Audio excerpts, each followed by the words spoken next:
ago, Julieta Calatroni, our first guest, went to a concert, and since then she's been unable to confront certain situations in her life which were normal before to her. So, welcome Juli to the show. Thanks. So, Juli, would you mind telling us a little bit about your experience? Yes, well, I struggle against this nightmare every time that I have to attend to public places. Well, I experienced a very traumatic event for me that was going to a concert. Unlike other concerts I have been, this one was full of teenagers from 12 to 16 years old, mainly girls, that were shouting and yelling at the boys that were on stage. So, however exciting this experience was for me and for all of us that were there, because this boy band was the first time that was in Argentina. Which is a good name. One Direction. The situation became worse and worse as minutes went by. And what do you think may have been the factor or factors which triggered this trauma, let's say? Well, even though the concert was in May, it was very hot because we were in a part of the field where there were no seats, so we were all standing up, and we were very close to each other. And well, in some minutes after, I realized that a girl fainted in my arms, and another girl that was next to my friend started saying that she wanted to bring up, to throw up. So well, we didn't know what to do in that moment, and that was generally the main factor that triggered my fear. So well, it was so paralyzing that even one of the main singers noticed this situation and started to say that, well, can you bring to the organizers of the event, if they can bring us some fresh water or something. And then we tried to approach those girls we were passing them like hand to hand until they reached the area of the medical care and the security guards. Well, it was very paralyzing for us. That must have been terrible for you guys. Terrible situation.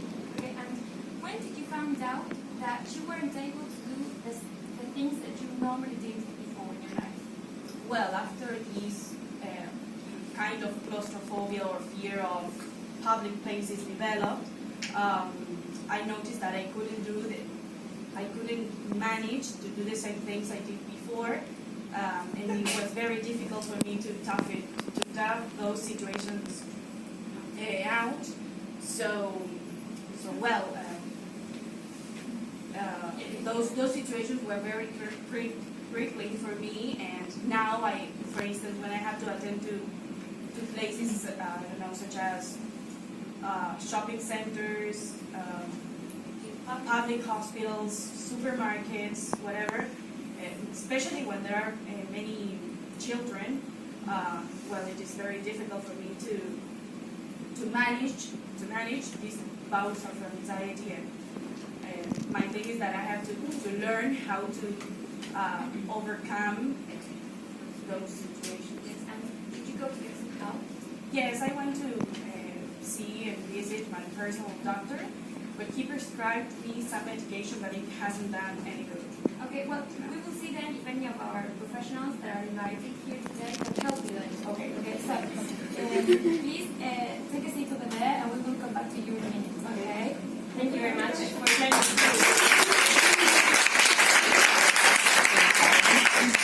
Now, our second guest, Sofía Lerda, is currently suffering from constant irritability and severe migraines, and she'll tell us a little bit more about it. So please welcome her to the show. Hi, thank you for having me. So, could you tell us about your health issue? Well, I have been struggling against different health issues And I think that they are related not only to my body or my physical condition, but also to how my mind works and how it affects my body. At the beginning, I started suffering from severe migraines, which I still have. In fact, I have a slight headache right now. But So sure. anyway, the pain, I experience the pain generally when I am irritable, which is very often there. And do you have any idea why are you often irritable or what causes this irritation? I generally fly off the handle over the most insignificant matters. For instance, I go terribly mad when something is left dirty after I spent hours cleaning, or I don't know, when I don't have all the necessary ingredients when to prepare a particular food or dish, and I thought I had them all. You've also experienced mood swings, is that right?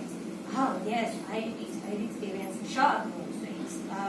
My mind is a kind of roller coaster that goes from happiness and contentment to anger and even depression.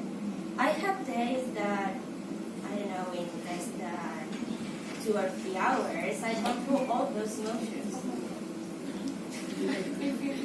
And do you have any idea of the possible causes of these mood swings?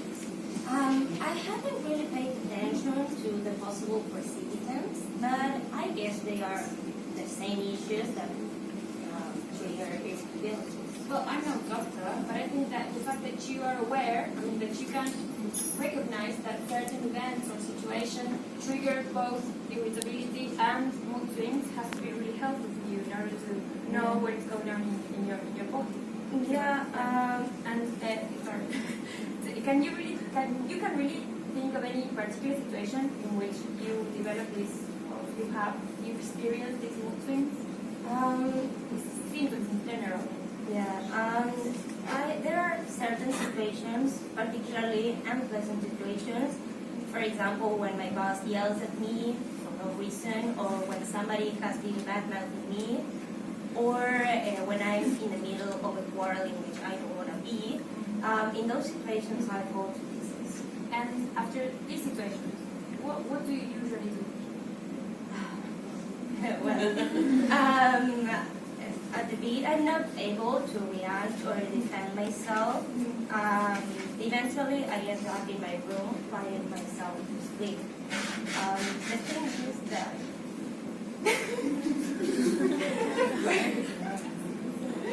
the thing is that after any of those situations, I'm ready to take it all out on my children.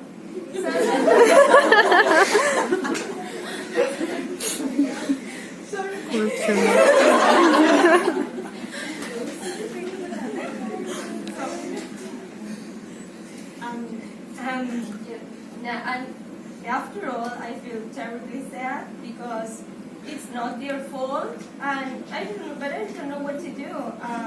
The damage is already done, and I start weeping because tears again. One more time.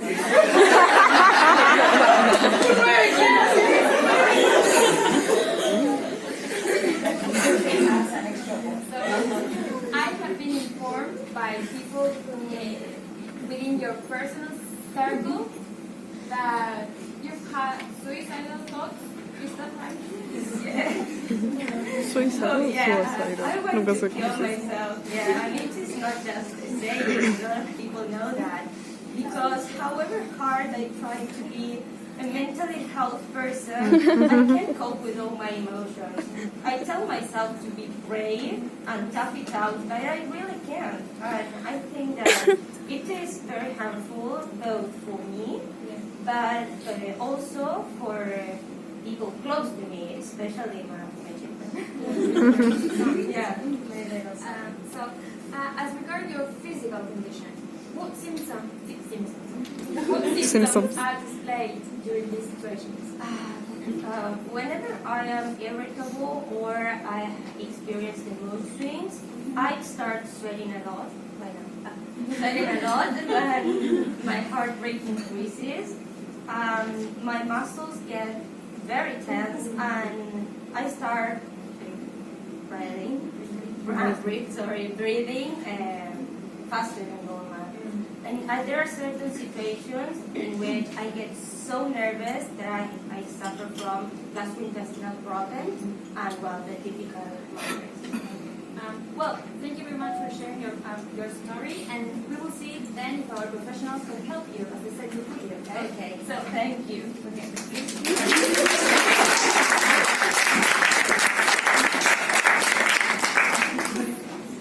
So, now we will welcome our very first invited professional. Okay, so please welcome Agustina Carranza. Hello, for having me. Thank you for coming to the show. So, you're a postgraduate researcher, is that right? Yes, I'm currently undertaking research work on the most popular forms of alternative therapies, and I have delved into the multiple reasons why people are moving away from orthodox medicine, and they have started embracing alternative remedies or therapies. You know that alternative medicine is a kind of treatment that is used in place of conventional medical treatments. Okay, and how was the procedure you followed during this research work?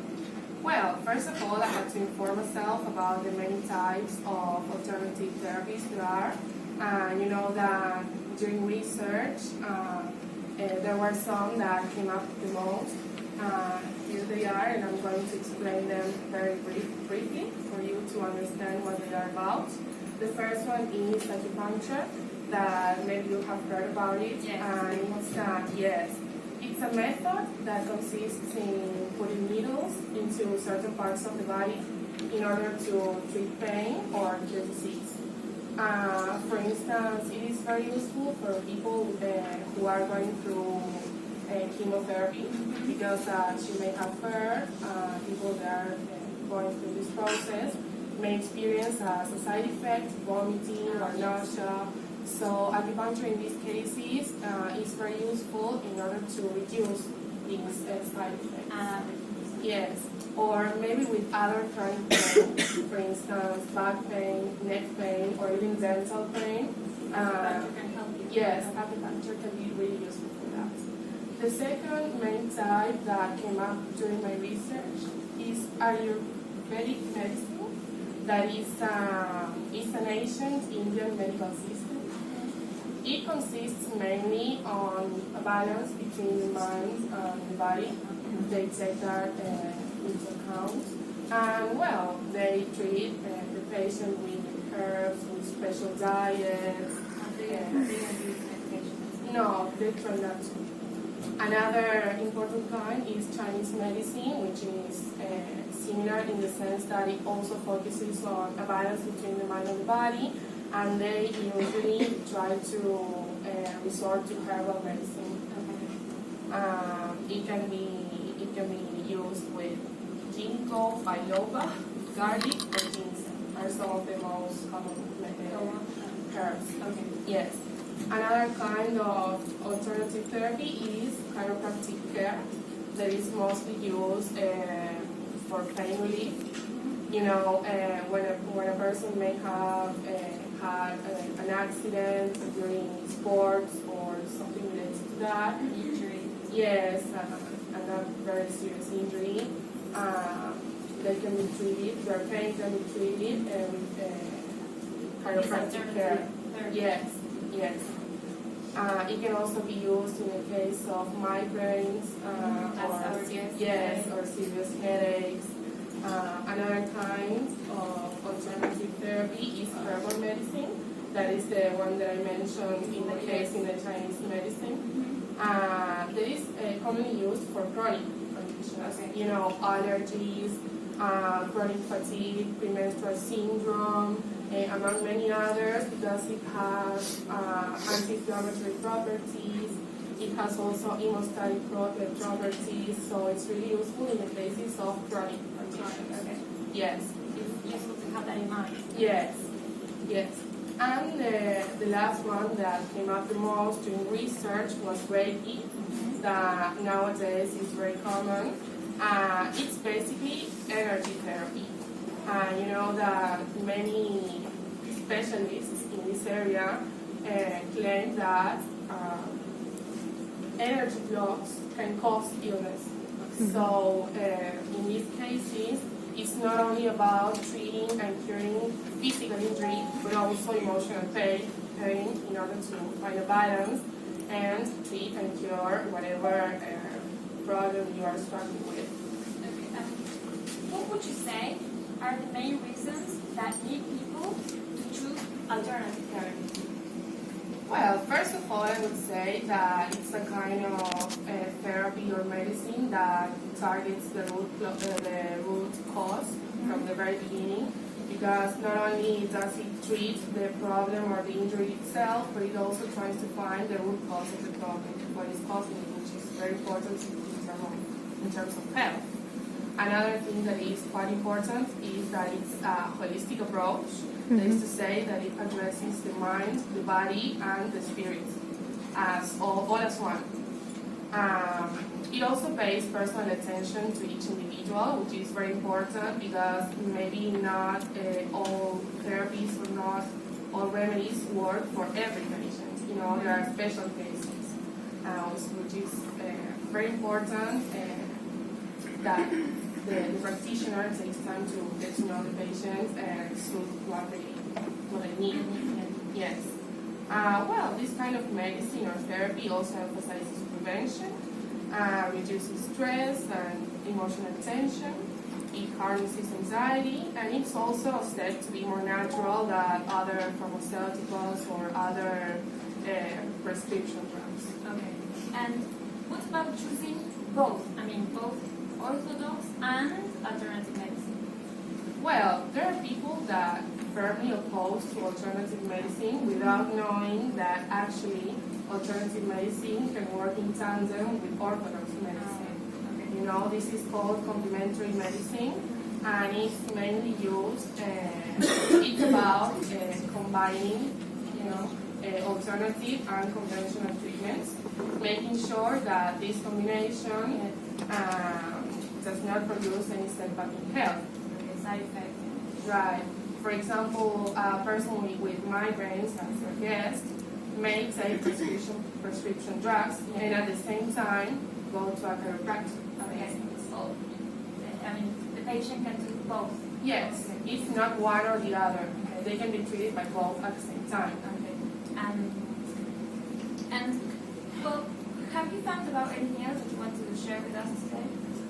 A really interesting fact that I found out during my research was that there have been studies that have proven that some supplements and herbs have been proven to be more effective or as effective as any pharmaceutical or prescription drugs, which was really interesting, you know. And the thing is that many times alternative remedies do not have the same side effects. They have less or even none side effects. Right. Than the traditional medication. Yes, that was a really interesting fact. That you found out in your research. Yes. And are there any drawbacks of alternative medicine? Or yes, I mean, with natural remedies?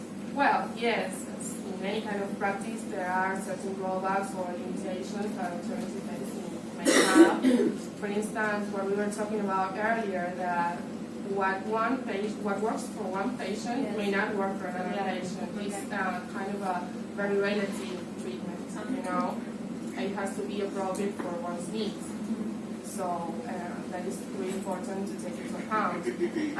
There can be possible interferences with prescription drugs. So that is why it's important to go to look for medical advice before starting any alternative therapy. Well, and unlike conventional medicine, very limited research has been carried out in alternative medicine. Yes. So it's still new in this sense. Yes, and it's important to bear in mind that because although it is more natural than some drugs, there are some herbs, for instance, that can cause can cause side effects. You're gonna self-medicate. You No, have to go to a of professional. course. There's a herb called kava that is used mainly to treat anxiety, but it causes liver damage. Yes, so it's another possible drawback that an alternative remedy can have. There's also a lot of confusion in marketing. Know that however promising an alternative remedy may sound on TV or in social media, there's still a lot of confusion among people because we can see that many people don't ask for medical advice and they treat themselves. Yeah, they go and buy this product and they can go to a professional. Right, so they see that it works for another person, so they think that it will work for them too without asking for medical advice, which can be really harmful for health because it can have side effects, it can have interference with other drugs or medications, yes. And finally, we can say that the limitation of alternative medicine is that in some cases, orthodox medicine is the only way out for certain conditions. You know, people with cancer or, I don't know, people with spinal injuries, with serious lacerations, we say that they have to be surgically intervened. So, resort to surgery. yes, so in some cases, alternative medicine may not work. Okay, well, thank you very much for introducing us to our fascinating research, and well, we will continue with our next guest. So thank you very much. So now we will continue with our next expert, Paula Acosta, and she is an alternative therapy practitioner. She promotes Reiki healing, and well, welcome her to the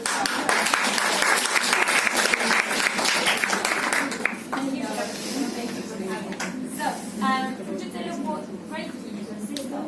Well, Reiki is a Japanese technique, and it's one of the many alternative treatments, which consists in using the practitioner's hands over the patient's body without touching them. So, in order to heal by removing blocked energy so in the patient body, so in the way it makes imbalances in the seven chakras. Okay. So here we have the root, then we have the sacral, here we have the solar plexus, the heart, the throat, the third eye, and then finally we have the crown. Okay. So one of the many benefits of this method is that as a holistic approach, it caters to all the patients, physical. Yes.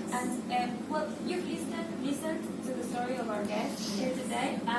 What is your opinion on Juli's experience? Okay, so it seems from what she has described that she's suffering from post-traumatic stress disorder. Okay. So, which is a consequence of a prior situation where she was actually in danger and is relieved every time she confronts an emotional memory that triggered that memory. So, for example, in her case, when she's in crowded places or public hospitals, training centers that are common places. Okay, and would you recommend her a Reiki treatment? Sure. And why? So, because Reiki is becoming a standard approach for treating PTSD. Okay. So, because of its impact, it has not only on the body but also on the mind. Yes. So, it is used to work with service members and veterans. Okay. Yes. And so, Reiki benefits the military population and people who have PTSD because it elicits what we call the relaxation response. Okay, that's really interesting. Yes, so people who have experienced trauma and or anxious may find difficult to find this relaxation on their own. Yes. So maybe it can, yes. So the relaxation response is a state of peace that allows healing to start beginning. Yes.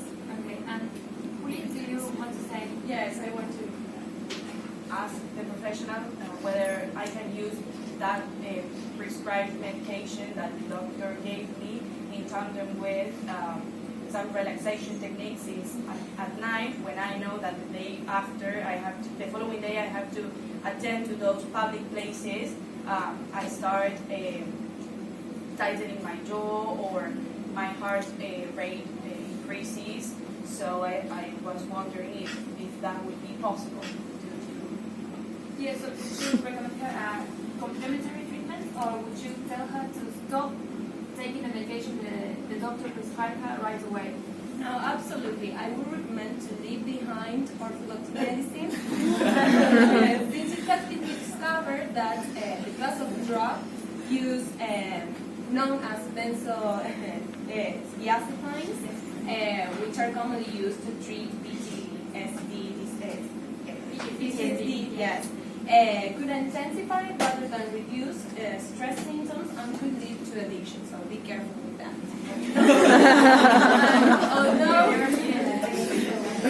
Although medication has been proven to be helpful for some suffers from PTSD, the effectiveness of this medication has shifted their potential to cause more harm than good. Okay. What are the benefits of treating a post-traumatic stress disorder with a Reiki healer? So Reiki, like so many other therapy options, could be considered like the core treatment of PTSD because of its holistic approach and to combat symptoms of PTSD. Okay, and could you explain us a little bit more this holistic approach? Yes, and like I said before, so Reiki can come and restore the spirit. Yes. So bringing healing to all body wounds. Yes. And the most important thing when giving Reiki is that it acts on priority. Okay. So this means that it gives the person what they need at that moment, not what the person thinks they need. Yes, so the person may need physical relaxation, emotional calming. And you, a Reiki healer can give them. Yes, mind clearing. So they may need to release all traumas. Okay, they release them. Okay, now we'll move on to Sophie's story. And what is your opinion about that? What do you think on her story and her severe migraines that she Okay. had? So, well, regarding the second guest, Sophie, migraine is closely related to stress. So, what is stress? Yes. It's a body reaction in which to harmful situation, whether they are perceived or not. Yes. So, in which the body prepares to act in order to prevent injury. Okay. Yes, and this reaction is known as fight or flight or the stress response. Okay. So during the stress response, your heart rate increases, your breathing weakens, your blood pressure rises, your muscle tightens. So you got free to act and fight or protect yourself. Yes. And do you know what the possible causes of these reactions may be? Maybe she's a sensitive person, and that's why she gets pent up all that energy she received from the people around her or the situation in her environment. So that's maybe example. And how would Reiki help her? So when our body, where our energy is out of balance, we may feel this imbalance emotionally in the form of stress, anxiety, or even depression. So during a Reiki session, you will be calmer and you will be able to take deep, full, easy breath.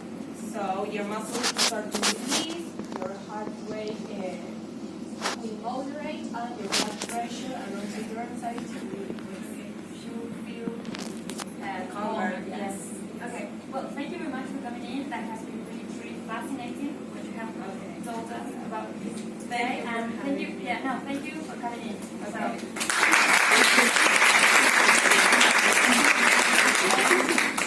Now, please welcome Giana.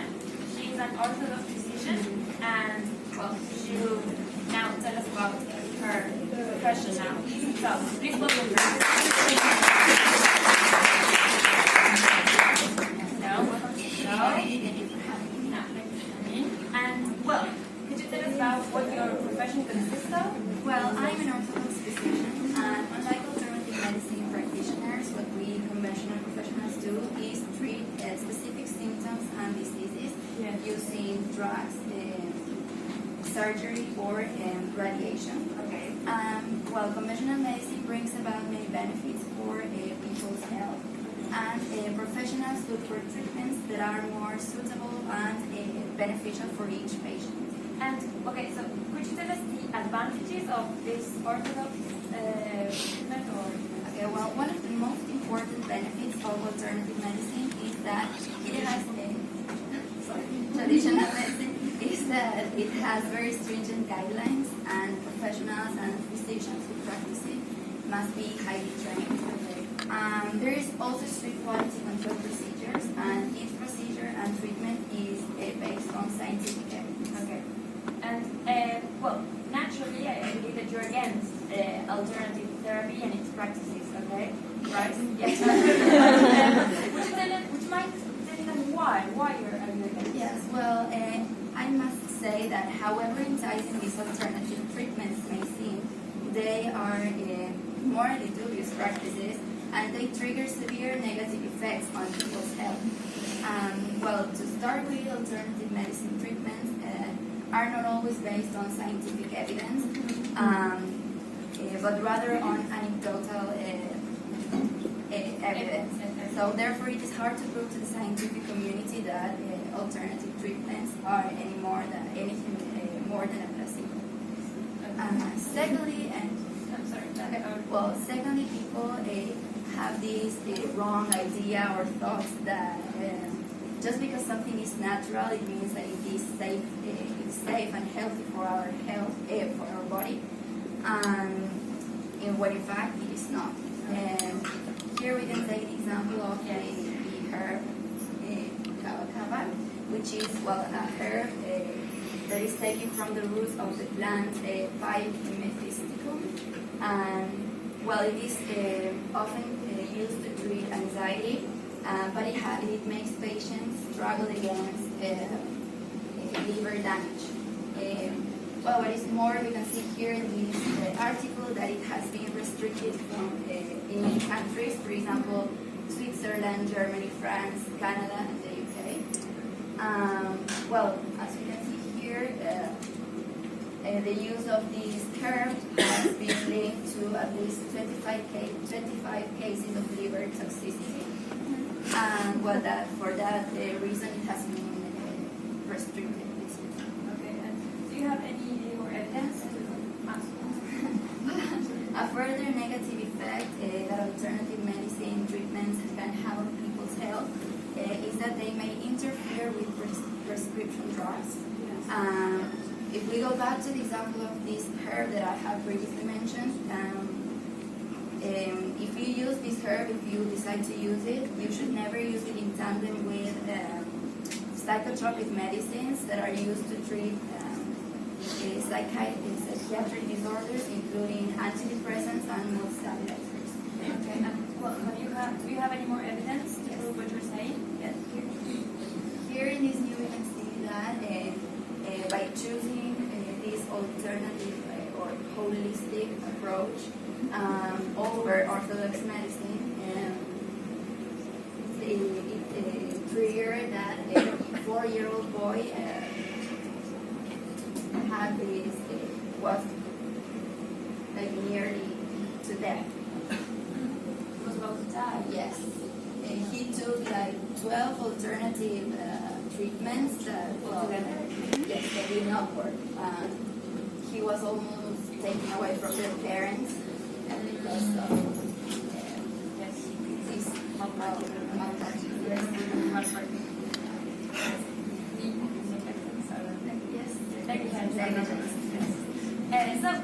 Thank you very much for all this new information you bring us to the show, and thank you for coming in.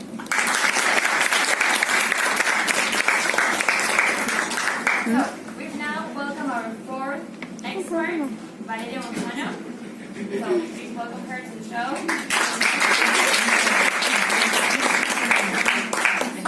Hello, thanks for coming in. Thank you for coming in. And so you're a cognitive psychologist, is that right? Yes, exactly right. And could you tell us about it a little bit more? Well, first of all, let me introduce you to the world of cognitive psychology. Okay. The term cognition means knowing, which means that cognitive psychology looks into the act or the mental process that aids people in acquiring knowledge. Such an approach focuses on how human beings process information and looks at how individuals treat information leading to responses. The cognitive psychology is a scientific study of the mind as an information processor. So we try to build up cognitive models of the information processes that goes on inside people's mind, including perception, attention, language, memory, thinking, and consciousness. What is the main emphasis of this cognitive psychology in general? Well, the emphasis of psychology shifted towards the understanding of human information processing using strict and rigorous laboratory investigation. We regarded it as essential to look into the mental process of an organism and how these influence behavior. So instead of the simple stimulus-response links proposed by behaviorism, the mediational processes of an organism are important. Without this understanding, psychologists cannot have a complete understanding of behavior. In this case, the cognitive approach believes that internal mental health and mental behavior can be scientifically studied using experiments. Cognitive psychology assumes that a mediational process occurs between stimulus or input and responses or output. That is clearly illustrated here. We have the stimulus that is in the environment, that is the situation.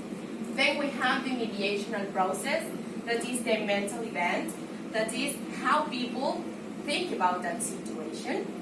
And then we have the output, that is the behavior, that is how people react to that situation. So if you want to understand behavior, you have to understand these mediational processes. And what modalities or therapies do you propose? I mean, what is involved in your therapy, your treatment? Well, cognitive behavioral therapy has been very effective for treating depression and anxiety problems. The basis of cognitive behavioral therapy, or CBT, is to change the way the person processes their thoughts in order to make them more rational or positive. So the combined benefits of multiple theoretical models and method of treatments to address disorders concurrently have the potential to create more effective modalities, shorten treatment timelines, and even cut costs. And in your treatments that you do, do you use medication or not? Yes, we use medication, and according to each particular situation and each patient. Okay. The most effective rehabilitation programs have a mix of different therapies and services to meet the specific needs of each patient. These treatments usually combine behavioral therapies to work in tandem with pharmaceuticals. So yes, you do use medication as Yes. a main part of your treatment. No, not as a main part, but as a help. Okay. Although these drugs or psychiatric medication do not cure mental illness because it's a fact, they can often significantly improve symptoms. So psychiatric medication can often help other treatments, make other treatments such as psychotherapy more efficient. Psychiatric medication, with the psychiatric medication that we give the patient will depend on their particular situation and how the body responds to that medication. Okay, so you take into account each patient and their Yes. body and everything. We treat them individually. Okay, and how does your treatment differs from alternative therapies? Well, unlike alternative therapies that treat the patient in that session, in every session only, psychotherapy involves talking about your condition or related issues with a mental health professional. During psychotherapy, you learn about your condition, your thoughts, your feelings, your emotions, and your behavior. So, with the insights and knowledge you gain, you can learn coping and stress management skills. So, as a result, each patient can conquer their fear and develop resilience throughout these methods. So, drugs work to buffer the most of the troubling symptoms. Often enable people with mental disorders to lead to a normal or near normal functioning of their lives. Okay, and what would you advise to the guests we have today? Well, I advise them to try this method of treatment because they can, while they treat their mental disorder with a mental health professional, they can lead a normal life with the help of drugs. Okay, so thank you very much indeed for coming into the show. That was really great.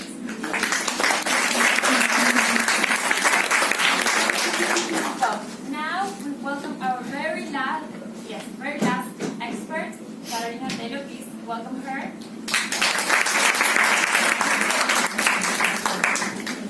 So hello, thank you for coming in. So you're a neuromarketing expert, right? Okay, could you tell us what is this? I mean,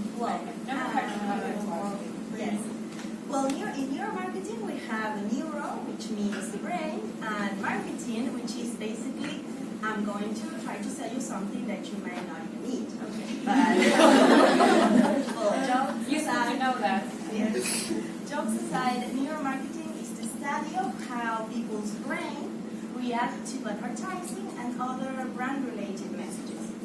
So it is basically, we study this by scientifically monitoring brainwave activity, eye tracking, and skin conductance. Also, another thing that I have to say is it is much more than just finding an individual's brain body. Okay, so that's really interesting. This is a recently new field of study, right? Yes, it is.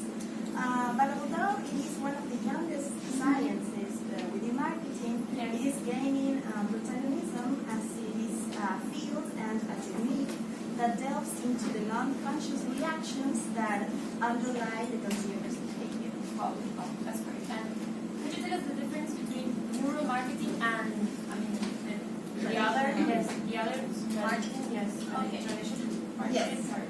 Unlike traditional marketing experts, as neuromarketing experts, we focus, mainly because marketing experts, traditional marketing experts, carry out surveys to their customers to know what they want.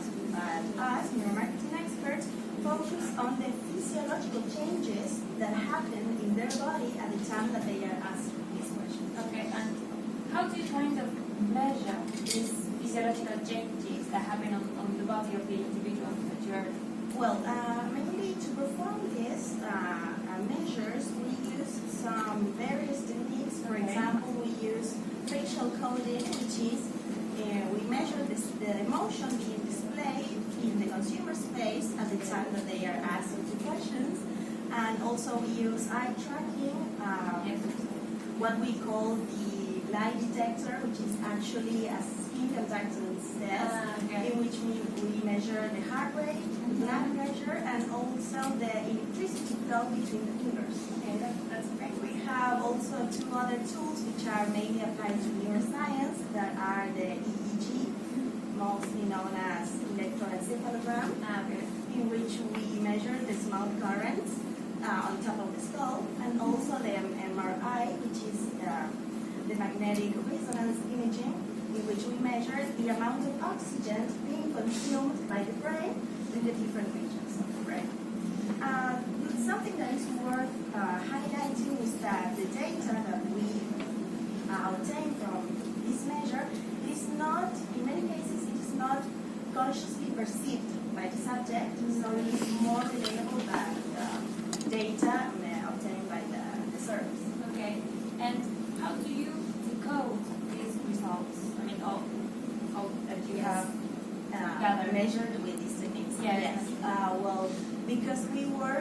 tandem with neuroscience experts, we pay significant attention to their opinion, and they say that we have three brains. Okay. We have the new brain, which is the pink wrinkly part that we see, the middle brain, and the reptilian brain, in which the amygdala is located. In the reptilian brain. Yes, inside of the perception of fears and other emotions. And the amygdala has much more influence in the cortex than the cortex in the amygdala.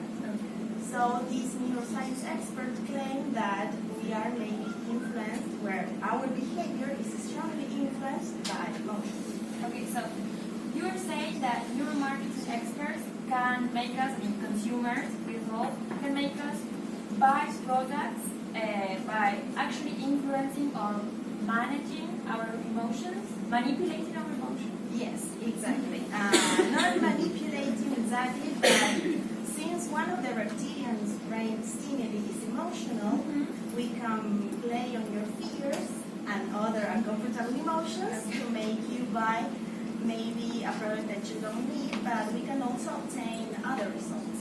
And for example, I'm going to show you now an advertising. I don't know if you can see. There is a woman talking on the phone, and it is blood pouring out the telephone. This is an advertising used by the Bangalore traffic police, and in this case they are playing on the fear of death, of something bad happening to someone that we love, in order to raise awareness of the dangers of talking on the phone or driving. So it is not all of it all the time trying to sell your product, but also Bring consciousness. exactly Positive. with a positive outcome. Okay. So after all this that you have said, I have to assume that there are people who oppose this field of study, neuromarketing. Yes, as well as in every subject or field, there always be detractors and advocates. Yes, you're right. So would you mind sharing with us the standpoint of the individuals who are against neuromarketing? Yes, well, there are some anti-marketing activists who claim that neuromarketing can be used to manipulate consumers by preying on their fears and also getting clues of how to influence consumers. Yes. But we say that that precise manipulation is not possible because the human brain is much more complicated than we can imagine. And the advances of neuroscience have shown us that there are many variables that influence our behavior. So it is not possible to manipulate or influence our behavior 100%. So neuromarketing is far from offering, as they say, a consumer behavior. Okay. And another challenge that we have to face sometimes is that if this is a new field, so there must be some fake news about neuromarketing and not so much information. So it is commonly believed by people that neuromarketing may have negative effects, may trigger, for example, overconsumption. Okay. But I believe that there must be also a bright side to neuromarketing.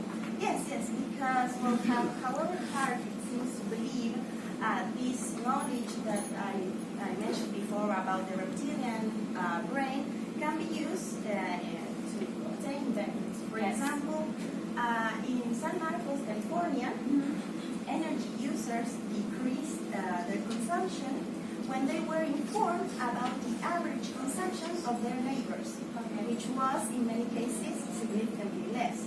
So as a social beings, since we want to belong to society, we conform. So people started to use less.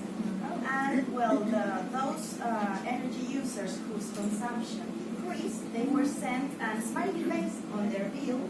And by that, even after that, the consumption decreased even more.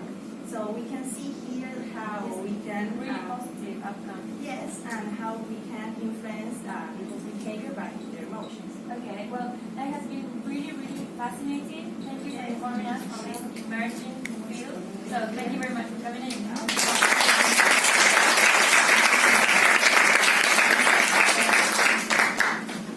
Okay, so, well, now I'm sorry to say we've reached the end of our program. program today.